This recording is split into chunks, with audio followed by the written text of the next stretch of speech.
नमस्कार, स्वागत है आप सभी का हमारे इस यूट्यूब चैनल पर। तत्व के भाग रस के बारे में हम चर्चा करेंगे। सबसे पहले हम जानते हैं कि रस होता क्या है, इसकी उत्पत्ति कहाँ से हुई है, इसका शाब्दिक अर्थ क्या है। तो शाब्दिक अर्थ में हम आमतौर पर रस का शाब्दिक अर्थ आनंद के रूप में लेते हैं। आनंद के रूप में लेते हैं। आनंद मतलब खुशी या कुछ भी हो सकता है, हर्ष हो सकता है, खुशी उल्लास जो भी हो। अब हम जानते हैं रस की उत्पत्ति कहाँ से हुई है।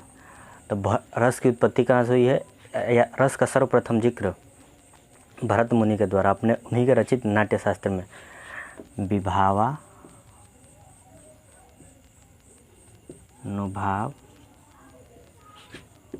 व्यभिचारी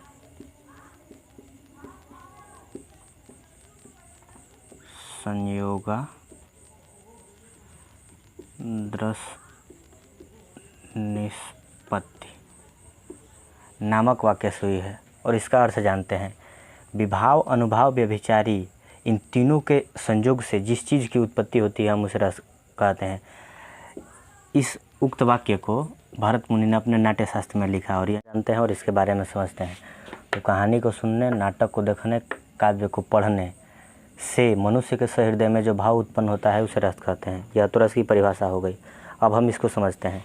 जैसे मान लीजिए आप कोई फिल्म देख रहे हो या कोई उपन्यास पढ़ रहे हो या कोई किताब पढ़ रहे हो, तो उस किताब को पढ़ने से, जिस शब्द को आपने पढ़ा या जिस किताब में जो चीज़ आपने जो पढ़ा, उसके पढ़ने से आपके मन में कुछ भी उत्पन्न हो, आपके मन में जो भाव उत्पन्न हो, वो भाव खुशी का भी हो सकता है, दुखी का भी हो सकता है, चाहे वो भाव क्रोध का भी हो सकता है।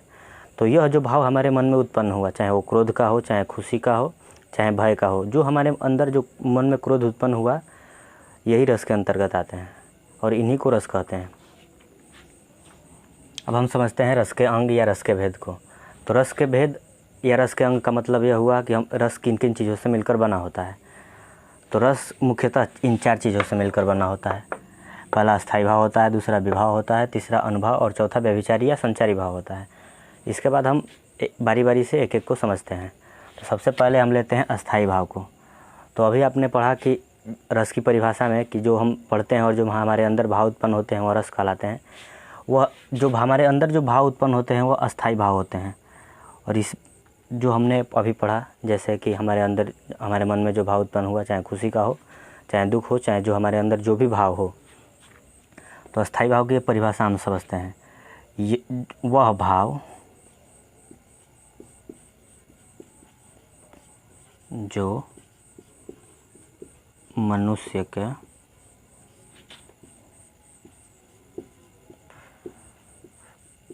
सहृदय में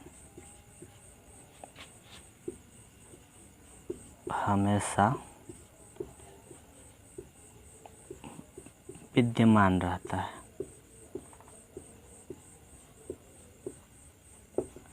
और समय आने पर निकलता है, यह अस्थायी भाव होता है। अब विभाव देखते हैं। एक एक का मैं परिभाषा लिखवा दूंगा आप सबको, पहले समझ लीजिए। विभाव तो अस्थायी भाव के उत्पन्न होने में जो चीज़ सहायक होती है वह विभाव होता है। जैसे हमने कुछ पढ़ा या कुछ देखा, तो जिस चीज़ को हमने देखा, जिसके कारण हमारे मन में दुख या वेदना या खुशी जो भी अस्थायी भाव उत्पन्न हुआ, तो जिस चीज़ को हमने देखा वह विभाव विद्यमान रहता है और समय आने पर बाहर निकल जाता है। विभाव वह होता है जो अस्थायी भाव के उत्पन्न होने का कारक होता है। और अनुभाव अब समझते हैं। अनुभाव तो मनुष्य के सहृदय में जब अस्थायी भाव और विभाव के उपरांत जो मानसिक क्रियाएं या चेष्टाएं होती हैं वह अनुभाव कहलाता है। अब संचारी भाव समझते हैं। तो मनुष्य के मन में जब अस्थायी भाव, विभाव और अनुभाव तीनों के पश्चात जो शारीरिक चेष्टाएं होती हैं वह संचारी भाव के अंतर्गत आता है। अब हम इसको एक उदाहरण के माध्यम से सरल भाषा में समझते हैं। मान लीजिए आप कहीं जा रहे हैं या कहीं घूम रहे हैं और रास्ते में आपको एक सांप दिखाई दे दिया। तो जो सांप को देखकर आपके अंदर डर या भय जो उत्पन्न हुआ वह अस्थायी भाव हुआ। और डर किसके कारण उत्पन्न हुआ? तो सांप के कारण। तो जब सांप के कारण हमारा जो डर उत्पन्न हुआ, तो डर तो हमारा अस्थायी भाव हो गया और जो सांप हुआ वो विभाव हुआ। तो अनुभाव तो या तो आपके मन में जो कुछ भी हो आप उससे डरें, सहमें, या विभाव अस्थायी भाव और विभाव के पश्चात जो आपके मन में मानसिक क्रियाएं जो हुई वो अनुभाव के अंतर्गत आता है। और अंत में हम संचारी भाव को समझते हैं। संचारी भाव जब आपने उस सांप को देखा आप डर गए या आपके मन में जो क्रियाएं हुई, और क्रियाएं होने के उपरांत जब आपने उसे मारा या वहाँ से दौड़कर भाग गए, तो ये आपकी शारीरिक क्रियाएं हुई। तो यह क्रियाएं हमारे संचारी भाव के अंतर्गत आती हैं, और ये इसका सब परिभाषा हो गया। अब रस की प्रकार के बारे में चर्चा करते हैं। तो जैसा कि आप लोग जानते हैं, रस की उत्पत्ति में हमने बताया कि रस की उत्पत्ति आचार्य भरत मुनि ने की थी। उन्होंने एक नाट्यशास्त्र की रचना की जिसमें रस की उत्पत्ति का कारण बताया। और इन्होंने रस की उत्पत्ति में मुख्यतः 8 प्रकार के रसों का वर्णन किया है। इसमें पहला श्रृंगार रस हो गया, दूसरा हास्य रस, तीसरा करुण रस, चौथा वीर रस, पाँचवा रौद्र रस, छठा भयानक रस, सातवां विभत्स रस और 8वां अद्भुत रस। इन्होंने तो 8 रसों की रचना कर दी। उसके बाद एक पंडित जगन्नाथ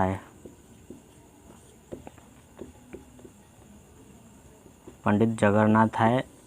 इन्होंने एक 9वें रस की रचना की, और 9वां रस हमारा हो गया शांत रस। शांत रस हुआ। इन्होंने 9वें रस की रचना की, और अंत में हमारे पास 2 रस बचे, 10वां और 11वां। 10वां हमारा हो गया भक्ति रस, और 11वां हमारा हो गया वात्सल्य रस। अब रस और उसके अस्थायी भाव को समझते हैं। जैसे पहले हो गया श्रृंगार रस। श्रृंगार रस का अस्थायी भाव रति हो गया। दूसरा हमारा हास्य रस हो गया। हास्य रस का अस्थायी भाव हास हो गया। तीसरा हमारा करुण रस हो गया, जिसका अस्थायी भाव शोक हो गया। चौथा हमारा वीर रस हो गया, जिसका अस्थायी भाव उत्साह हो गया।